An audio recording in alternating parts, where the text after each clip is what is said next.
Disaster can strike when least expected. Wildfires, hurricanes, tornadoes, earthquakes. They can instantly turn your world upside down. Dirty Man Underground Safes is a safeguard against chaos. Hidden below, your valuables remain protected no matter what. Prepare for the unexpected. Use code DIRTY10 for 10% off and secure peace of mind for you and your family. Dirty Man Safe. When disaster hits, security isn't optional. The storm is coming. Markets are crashing. Banks are closing. When the economy collapses, how will you survive? You need a plan. Cash, gold, Bitcoin.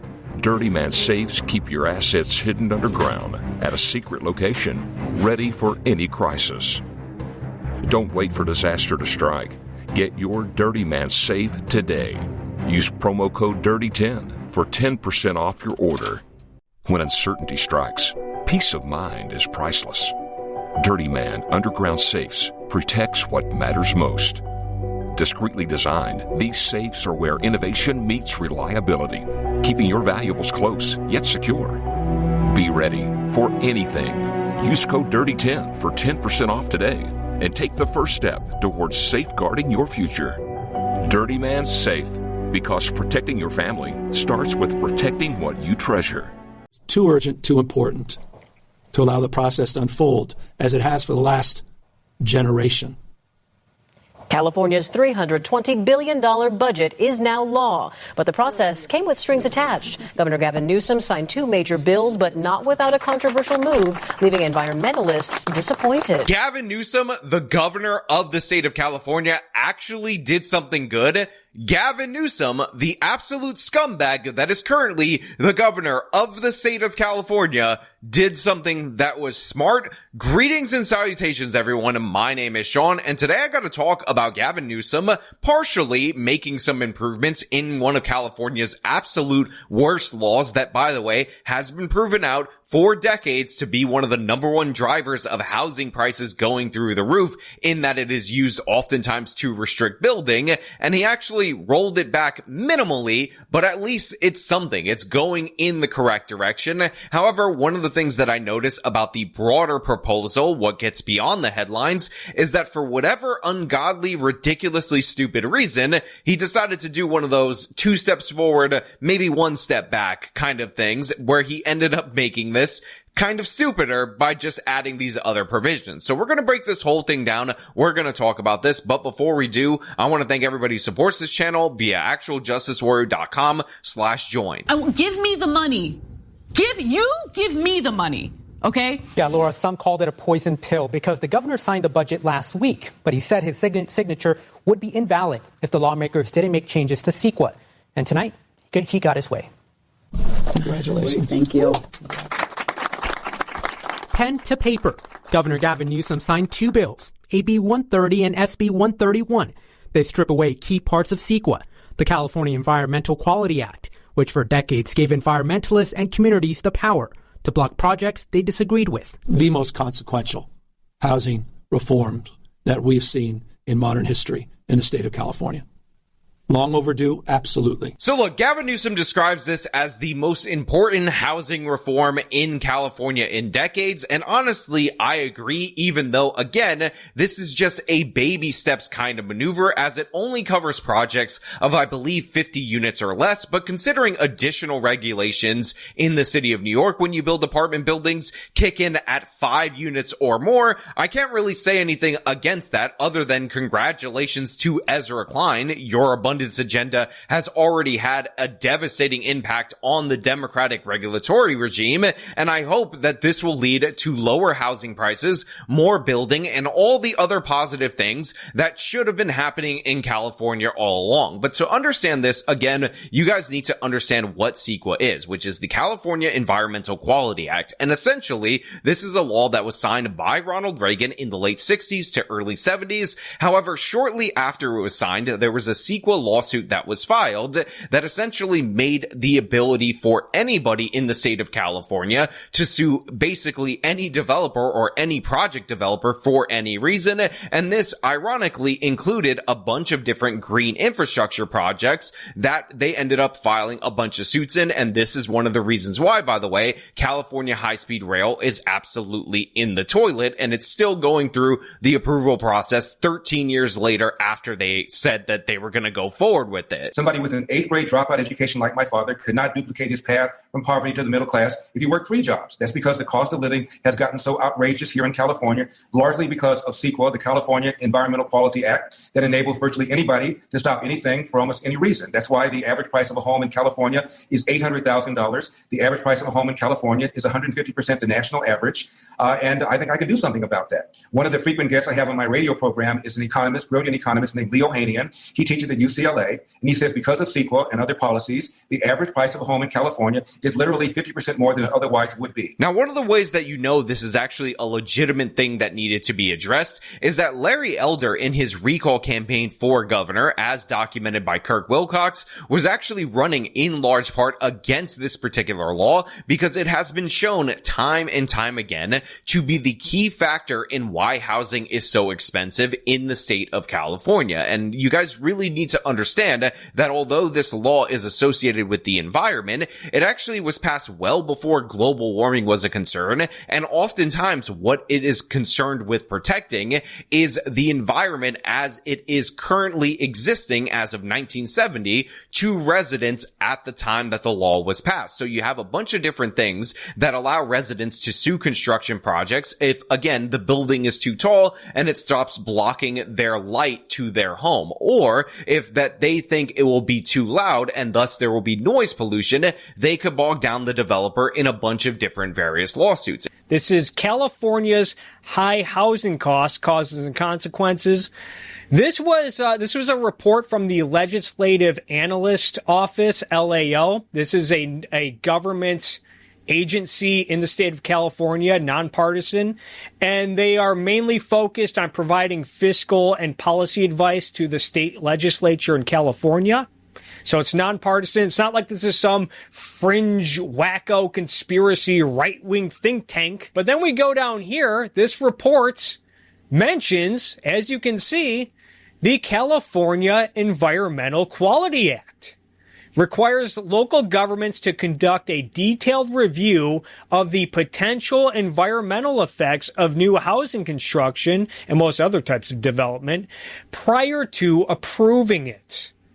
The information in these reports sometimes results in the city or county denying proposals to develop housing or approving fewer housing units than the developer proposed, kind of like what Larry Elder was just talking about. In addition, CEQA's complicated procedural requirements give development opponents significant opportunities to continue challenging housing projects after local governments have approved them. And in fact, California has something called a Legislative Analyst Office, and every so often they produce a report on the affordability crisis in the state of California, and multiple reports have come to the same conclusion. CEQA is the reason why housing is so expensive. It's not the only reason, but it's a huge driving factor behind it, and let me explain to you why. Because it's not just people who are able to sue based on ridiculous things like, oh, it's going to shade my home too much or something of the sort. You also have a bunch of different special interest groups that are able to sue developers. And ultimately what this ends up doing is it puts a starting point 2-year burden on every single project in the state of California to conduct an environmental impact review. Then after they finalize their review and try to address the consequences that they uncover, they then can be sued by different environmental groups or any impacted party. And oftentimes what people do is they sue under this law as a mechanism in order to force something else that they want that has nothing to do with the environment. As Kirk Wilcox documents in this absolutely wonderful video that I will link in the description, and I heavily recommend you watch it in its entirety because it is one of the best videos on the topic that's out there. This has become the tool of unions in order to extort higher wages out of the developers of certain projects, rather than the strong collective bargaining protections that actually exist in the state of California. Because the CEQA lawsuits take about 2 years to resolve, it actually makes more sense for them to file these suits, say that they're going to bog down the developer in court for years in order to leverage that lawsuit in order to get what they want out of the developer. And in fact, this report by the California Legislative Authority ended up discovering multiple different instances where 2 different unions were trying to sue in order to make sure their employees were paid for a specific job at the same time as, again, a distraction or an alternate tactic to get what they want that had nothing to do with the environment. And of course, the builder, the developer, ended up going under and the project never got done. Construction trade unions were more likely to be identified in petitions than other trade unions, but unions filing CEQA lawsuits typically did not identify themselves as a union. Labor tends to use CEQA litigation and litigation threats to gain control of project job allocations and wages, but also uses CEQA in disputes with other labor unions. In the high percentage of renewable projects in the Southern California desert that were threatened or sued under CEQA, for example, 2 different labor petitioner groups, each affiliated with a different construction trade union, each filed their own CEQA lawsuit against the same project. This occurred in a reported dispute over which union would control the jobs created by these projects, and the competing unions used CEQA lawsuits in lieu of using federal regulatory process for resolving territorial disputes. Labor CEQA lawsuits were filed even for jobs requiring payment of prevailing wages and other negotiated terms that are generally perceived as favorable by the community and policy stakeholders. You can't have a system like this. And it turns out, time and time again, what we see is that the places that get sued happen to be high-density housing that would, of course, increase supply dramatically, which, of course, would drop rents. You can see right here, the most frequently challenged housing type is multifamily projects, typically multi-story apartments and condominiums. Some of these projects are also mixed use and have, for example, retail stores or office space on lower floors and residential units on upper floors. Every multifamily project within the survey sample was also an infill project, which means infill project. Let's bring that up. I just want to get this definition out of the way. It refers to a building within an unused or underutilized lands within existing development patterns. By increasing supply, yet since 1970, these projects have been sued into oblivion time and time again. In addition, lower density luxury housing often pencils out more favorably from a local government standpoint than higher density moderate cost housing. This is because the luxury housing generates higher levels of property tax revenue per resident. Don't worry, guys. If you can't afford housing, well, good news. All this new tax revenue, maybe the government can give you free goodies to help you better afford your apartment. Not surprisingly, given these incentives, many cities and counties have oriented their land use planning and approval process disproportionately toward the development of commercial establishments and away from higher density multifamily housing. Now, one of the most interesting things about this supposed environmental legislation is that luxury developments are often the only developments that never get sued under this ordinance. And there's a reason for that. Think about it logically. Let's say you could use the government, if you're a current homeowner or property owner in the state of California, to ensure that your property value will always go up. In addition to that, if you happen to already rent existing units in a very scarce economy, you can ensure that the rental values that you can get, again, can always go up by suing developers that are going to try to make high density housing that, again, will increase supply to a certain extent that should drop rents because, again, it is just regulated by supply and demand. And as we've seen in cities in Texas, as we've seen in Nashville, Tennessee, and all over the country where we don't have these ridiculous rules, when supply goes up, prices level off, or they reduce, or they grow significantly slower than when you constrict supply like California has since the 1970s. But if you're building a luxury house, something that is obviously going to be multi-millions of dollars in somebody else's neighborhood, that actually increases the value of the properties around that particular house because the neighborhood is moving on up. Now, when you understand that dynamic, suddenly it makes sense why all of the lawsuits that bog down regular ordinary apartment buildings seem to pile up versus luxury apartments or luxury homes that don't exist, because that increases the value of the property of the people in this particular neighborhood. And ultimately what that ends up doing is helping them out. So there's no reason to sue whether there's environmental concerns or not. This is the way that CEQA gets abused. And by the way, it is not just by the unions. It is not just by property owners that live in the area. It's also by every single special interest group who have their own protections, who have their own regulations to back them, like the environmentalists, like all these woke DEI organizations. It turns out CEQA makes it so easy to sue developers for anything that these people do it in order to achieve goals that, again, the state of California already caters to in other legislation. Let's say you want more black people on the crew because you're one of these woke DEI organizations who thinks that the projects need to have construction crews that represent the community by an exact pie chart. Well, you could sue under civil rights law, but the fact is they're not that strong in order to enforce your racial mandate. Or you could sue due to an environmental concern, saying that they're shading your property or some such ridiculous thing. And it turns out that's going to take years to resolve. And then while that's resolving, you can offer a settlement to the particular developer that says, hey, if you hire more black people or more gays or more Hispanics or more whoever, then we'll drop the lawsuit. So again, this is the number one extortion tactic of all these different various organizations.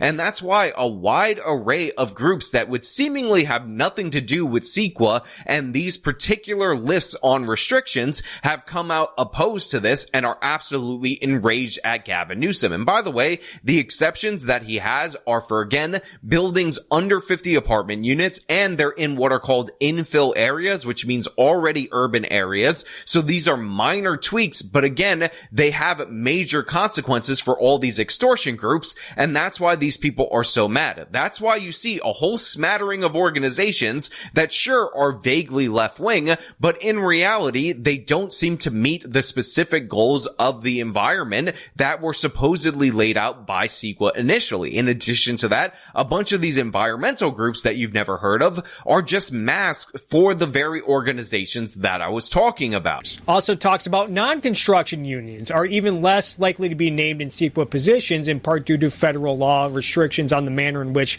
such unions are allowed to use unconventional tactics like CEQA to bargain over wage and working condition issues with their employers. By far the largest category of these cases involves CEQA challenges to non-union retailers, particularly Walmart. Lawsuits filed against Walmart and similar projects were all filed by local groups with environmental-sounding names, although union backing of such lawsuits was well known, and open union opposition to such projects was clear in the administration agency approval process. Now look, while Gavin Newsom is taking his victory lap, the fact is this whole stupid law should go, period, point blank, because we already have federal minimums, and the fact is this is well beyond the federal minimums in order to complete this project. So what you have is duplicative regulation at the statewide level that, of course, encourage duplicative regulation at the local municipality level, which is why Los Angeles is now debating whether or not they are going to repeal their CEQA-like regulations in order to hopefully have this actually have impact for the residents of the state of California. But I do want to give Gavin Newsom credit for actually taking on the affordability crisis in a non-stupid way, or at least a partially non-stupid way, because this is very narrowly tailored and it only fits certain circumstances, and that ambiguity plus regulatory burden here versus there is ultimately going to prevent this from being the rousing success that these policies of being pro-builder have been in many places in the state of Texas. But I want to get into a little bit more than just that part of the CEQA stuff, because there's other things that I find incredibly interesting that were tacked along with this. And yeah, it just goes to show you that the state of California can't help but shoot itself in the foot partially, even if their foot was slightly near the target that they actually needed to hit. Now, like I said, the CEQA reforms actually sound pretty good. It's just unfortunate that they're limited to only certain areas. But here are some good aspects that I did not highlight. Obviously, we talked about the housing and infrastructure projects, including infill housing, high-speed rail facilities, utilities, broadband, community serving facilities, wildfire prevention, and farm work housing. So the reason this is good is not only because of the housing benefits that I told you about earlier, but in addition to that, they're also fixing the things that prevent them from doing controlled burns or changing the infrastructure in the power lines that, by the way, they were blocked from doing ahead of the Palisades fire. Both of those things. Gavin Newsom pretended that they weren't, but obviously they were. So this is a good change, even if Gavin Newsom is a total snake, not trying to acknowledge that he made these changes because, again, he said those problems didn't even exist before. But they will be able to do more controlled burns, build fire breaks, and of course they will be able to replace utility poles that are decaying that, again, they were blocked specifically by environmentalist lawsuits from doing before. They're also trying to speed up housing permits and eliminate coastal commission housing appeals, which again are rich people on the coast trying to block and sue over every single project. Now, they also want to freeze residential building standards through 2031, which is good, but there are exceptions for emergency fire and conservation-related updates, so that could basically undo everything. And then there's ridiculously stupid government financing nonsense that doesn't need to exist. Again, if you cleared this out, the high prices would encourage builders to build. You shouldn't have to spend any money financing these projects. But of course, California is going to California, and for some ungodly reason, they decided to expand their renter's tax credit, which is just so unfathomably stupid when you figure that these people are already dealing with skyrocketing rents, that the state of California decided it would be a good idea to subsidize the demand side of rent. Again, just think about it, and I'll give you a broad example so you can understand. Let's say the federal government decided that they were going to give everyone $1 million in order to buy a house. What do you think the consequence of that $1 million in everybody's pockets only to buy a house would be? That would ultimately raise housing prices by approximately $1 million. Now, of course, if you give subsidies to some groups or some classes or whatever, then that will bid up the prices as well. It won't be as extreme as the example that I gave. But yeah, expanding this program when rents are already high is incredibly stupid. This is why Kamala Harris's extra credit for mortgages was stupid. This is why California's statewide credit that they wanted to add for first-time home buyers was also stupid. Again, we don't need more subsidies for demand. What we need is to build up more supply. Now, look, obviously this is a step in the right direction, and make no mistake about it, it is a cynical step in the right direction because Gavin Newsom wants to run for president. Affordability problems are a huge issue in the state of California that would end up hurting him in a presidential run. So he has decided that he's going to make this move at year 7 into him being governor after he was lieutenant governor before that, even though everybody has been able to identify these programs for decades as the problem, and Gavin Newsom was a fierce defender of this nonsense for all that time. But you know what? Better late than never. A correct move or a reasonably or directionally correct move for cynical reasons is okay, but I just want everybody out there in the audience to know that you should never vote for Gavin Newsom for president because he's an absolute scumbag in every possible way. But you know what? Those are just my thoughts. I want to know what you guys think down in the comments below. If you like this video, show them by leaving a like, subscribe for more content, follow me on the social medias, support me via the support links in the description of this video. This has been me talking about California actually kind of doing something decent. Till next time.